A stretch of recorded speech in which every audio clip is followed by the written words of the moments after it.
Welcome to the Money Mindset Podcast. Here we break down finance, investing, and smart money strategies in a simple way. You know how when your computer's acting up and you're just staring at the screen completely frustrated, convinced the machine is totally broken? Oh yeah, constantly. Right, but then the developer looks over your shoulder and says, actually, no, that's not a bug, it's a feature. The program is executing flawlessly. It's doing exactly what it was coded to do. It's just, prioritizing the system's needs over your convenience. Exactly. And that got me thinking about, what if your empty bank account or that persistent feeling of financial anxiety isn't a glitch in your life path? What if it's the exact outcome the societal system was coded to produce? That is a heavy thought, but it's really the core of what we're looking at today. It is. So today we are ripping open the code of the wealth gap, talking directly to you, our ever-curious learner out there. Because our mission with this deep dive is to dissect the mechanics of why working hard simply isn't enough, and to extract the precise mental shifts that separate the top 10% from the 90% who will end up retiring with almost nothing. Yeah, and to do that, it requires a pretty fundamental shift in the lens through which we view personal finance.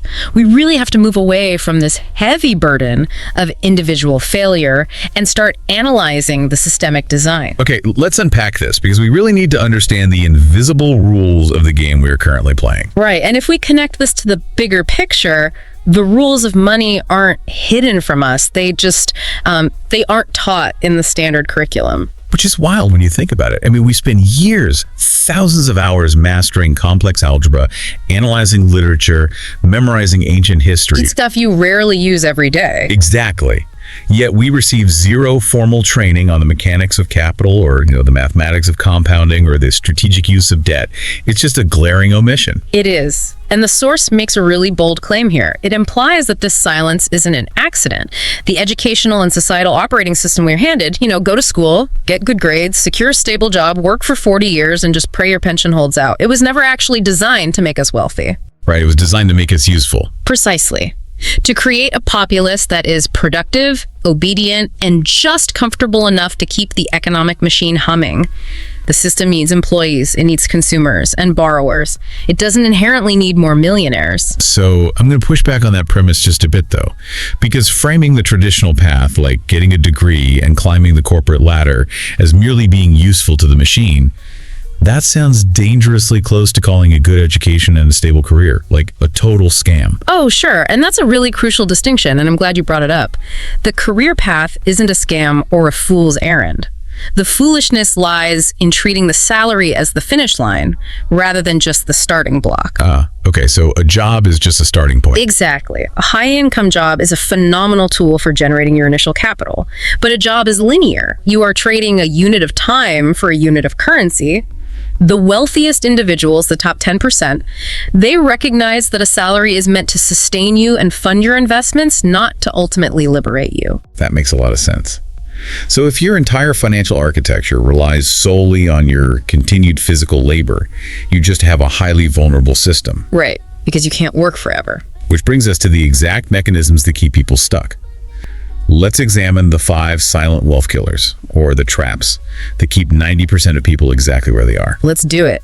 So trap 1 is basically the income illusion, which ties right into what we were just saying about trading time for money. Because there's a hard mathematical ceiling there. It doesn't matter if you are a barista making $15 an hour or a specialized surgeon billing $500 an hour. You both share the exact same fundamental limitation. There are only 24 hours in a day. You can only scale your income so far before you physically just run out of time or, collapse from exhaustion. Right. So how did the 10% solve that? Well, they completely decouple their income from their time. The source uses this great analogy. Trading time for money is like trying to fill a massive swimming pool with a teacup, but the teacup is literally glued to your hand. Oh man, that sounds exhausting. It is. You can run back and forth as fast as humanly possible, but your speed is biologically capped. The wealthy, instead, spend their time building pipes. Building the pipe takes longer up front, obviously. Yeah. You might spend months or years constructing this infrastructure, whether that's acquiring real estate or building a business or writing software. And for a long time, no water flows. But once the pipe is finished, the water just pours into the pool continuously, even while you're sitting in a lawn chair. They build machines that earn without their time. Which leads right into trap 2. Yeah. Because building those pipes requires surplus capital. And this is where most high earners trip over lifestyle inflation. Hedonic adaptation, yeah. It's brutal. Right. It's that phenomenon where your expenses rise in exact lockstep proportion to your income. Like, you secure that promotion you've been grinding for, and suddenly the old car feels a bit outdated, so you finance a luxury SUV. You move into a neighborhood with better amenities. You feel wealthier because your surroundings are upgraded, but your actual net worth remains totally stagnant. Exactly. The gap between what you earn and what you spend hasn't widened at all. And that gap is literally the only metric that actually matters. Wealth is not about what you earn. It is the gap between what you earn and what you keep. The systemic trap is that our culture conflates high consumption with high wealth. But consuming wealth is literally the opposite of building it. Exactly.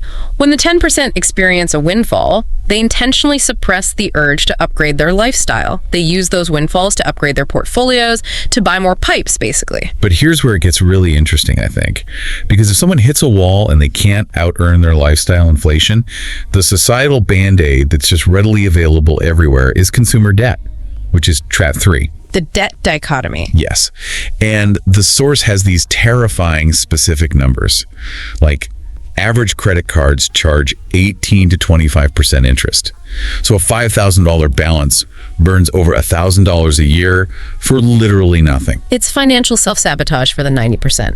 But what's fascinating is how the wealthy use the exact same tool, debt, completely differently. They don't use it for flat screen TVs. No, they view debt as a lever. They borrow money at relatively low fixed interest rates to acquire assets that appreciate or generate cash flow at a higher rate than the cost of the debt itself. So like borrowing at 5% to buy real estate that grows at 7%, or expanding a business returning 30%? Exactly. You are using other people's money to accelerate your own wealth creation, while the rest of the world is unfortunately bogged down by high-interest consumer debt. It's just a massive invisible wealth transfer mechanism. And honestly, trap 4 is just the cost of ignorance around all this. Yeah. Like managing money based on emotion, or just blindly imitating your parents because you don't know any better. Ignorance is silently, permanently expensive.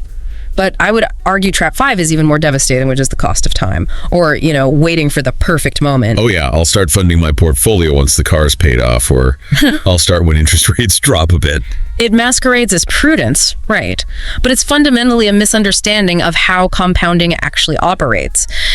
The source lays out this terrifying math. Walk us through it. Okay, so you have a 25-year-old who manages to scrape together just $200 a month to invest. They don't touch it.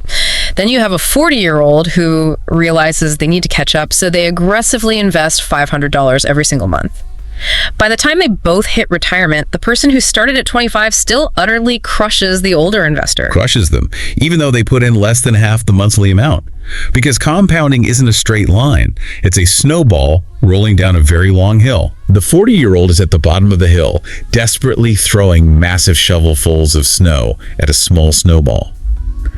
But the 25-year-old barely adds a handful of snow each month, but their snowball has been rolling continuously for 15 extra years. The momentum is just unstoppable at that point. I always think of it like sitting in your driveway, waiting for all the traffic lights in the entire city to turn green before you even start driving. It's just never going to happen. That is a perfect analogy.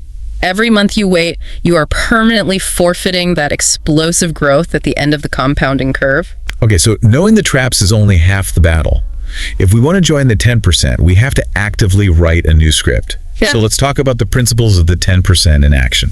Well, principle 1 is a total psychological shift. The 90% see money as something to earn and spend. The 10% see money as a seed or a tool to deploy and multiply. So if you hold a handful of seeds and you view them simply as a snack, you consume them and they're gone forever. Right, but if you view them as potential orchards, you plant them, you cultivate them. But I feel like that assumes a level of discipline that most people just find exhausting. If you're juggling rent and inflation at the grocery store, telling someone to treat their money as seeds for an orchard can sound a little detached from reality. Oh, absolutely. which is why principle 2 is so important. Pay yourself first.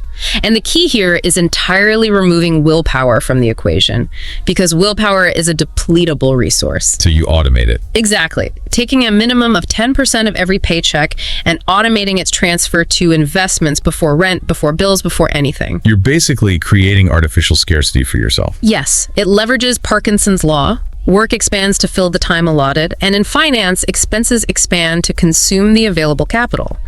By automating the transfer first, you force your lifestyle to adapt to the remaining 90%.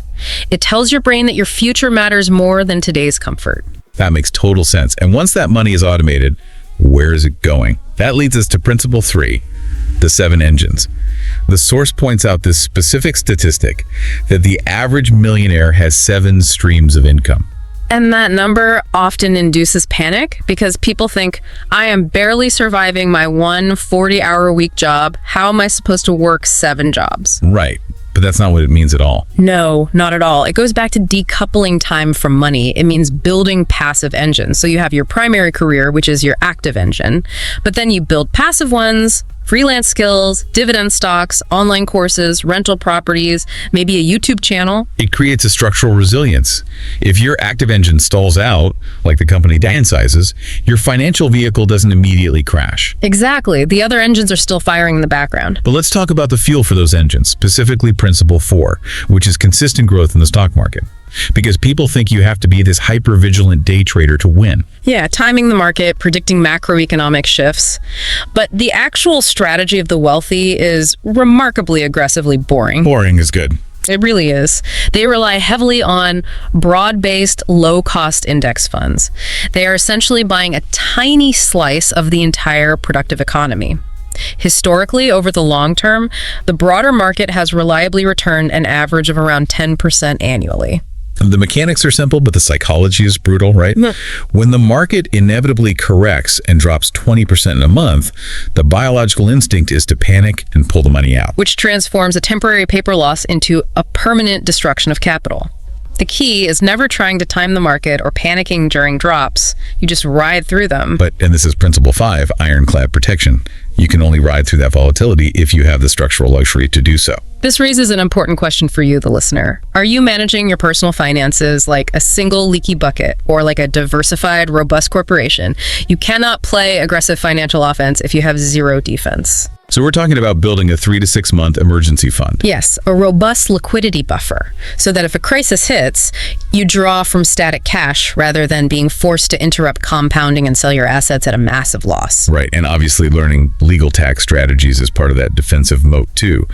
So to synthesize all of this, the true wealth gap isn't about raw intelligence or luck, or even just working harder. It's an information gap and an execution gap. The wealthy are building quietly and relentlessly, while the 90% wait for perfect conditions. They stop waiting and they rewrite the script. So I have to ask you listening right now, which side of the line will you choose to stand on today? Knowledge without execution is just trivia. I really encourage you to take one immediate action today, whether that's opening a brokerage account or just setting up that 10% automated transfer. Action is the only mechanism that alters the code. And I want to leave you with one final, slightly provocative thought to mull over. We obsess over the idea of leaving a financial inheritance, like a massive pile of cash for the next generation. But based on everything we've unpacked today, if money is truly merely a tool, isn't the most valuable inheritance you could possibly pass down simply the script itself? Wow, yeah. Right. I mean, imagine how radically different your life would be right now if someone had handed you the blueprint for compound interest and asset building when you were 10 years old. Who in your life needs to hear this new script today? That truly is the ultimate legacy. It is the ultimate bug fix. Keep digging deep. Keep challenging the invisible rules of the games you're playing around you. And remember, no matter how deep the societal code runs, you always have the power to rewrite your own script.